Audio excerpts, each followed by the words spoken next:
वहीं इसी हवाले से हम आपको मुख्तलिफ तस्वीरें दिखाएंगे वहां के हालात की। तो यूक्रेन पर रूस के हमले के बीच यूक्रेन में यूपी उत्तराखंड के कई तलबा और तालिबात इस वक्त फंसे हुए हैं, जो कि उम्मीद लगा रहे हैं कि हिंदुस्तान की तरफ से मदद की जाएगी और लगातार हिंदुस्तान की तरफ से कोशिश भी की जा रही है। आप तस्वीरों में देख सकते हैं किन किन जगहों पर ये तलबा तालिबात परेशान है। तो वहीं कुछ तस्वीरें ऐसी भी हैं जिसमें वालिदैन अपने बच्चों की वापसी को लेकर काफी फिक्रमंद नजर आ रहे हैं। आपको हम तस्वीरें दिखा रहे हैं गोरखपुर की, चमोली की और इसके अलावा मुख्तलिफ शहरों की तस्वीरें हम आपको दिखा रहे हैं। बाजपुर के कई बच्चे इस वक्त यूक्रेन में हैं जिनके वालिदैन परेशान हैं। तो वहीं गोरखपुर के 3 लोग यूक्रेन में फंसे हुए हैं जो मदद का इंतजार कर रहे हैं।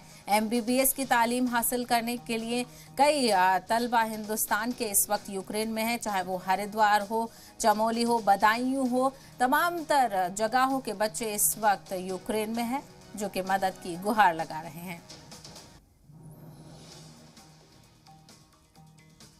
तो वहीं कुछ और तस्वीरें हम आपको दिखा रहे हैं। फतेहपुर के 2 सगे भाई समेत 4 लोग इस वक्त यूक्रेन में हैं जो कि मदद की दरख्वास्त कर रहे हैं। हाथरस के कई तलबा इस वक्त यूक्रेन में फंसे हुए हैं।